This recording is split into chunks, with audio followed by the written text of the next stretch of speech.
நாட்டுக்கு தன்னாட்சி உரிமையை கொடுக்க போகிறார்கள். அது எப்படி நடக்கப் போகிறது என்ற நிலைப்பாட்டை முயற்சியை அன்னைக்கு இருந்த வெள்ளைக்காரர்கள் எடுத்த போது அதற்காக சவுத்பரோ கமிஷன் என்று ஒண்ணு அனுப்புனாங்க. அன்னைக்கு அம்பேத்கருக்கு 28 வயசு.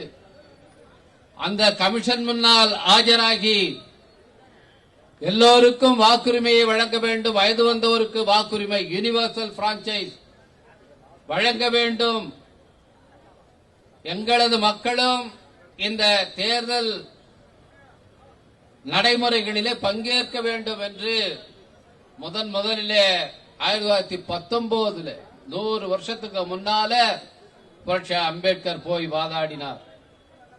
அவரே இந்த அரசமைப்பு சட்டத்தை உருவாக்குகிற நேரத்தில் இந்த வாக்குரிமையை, வயது வந்தோருக்கான வாக்குரிமையை அரசமைப்பு சட்டத்திலே இடம்பெற வைத்து இன்னைக்கு எல்லாரும் ஓட்டு போடுறாங்கன்னா அதற்கு வழிவகுத்தவர் புரட்சி அம்பேத்கர்.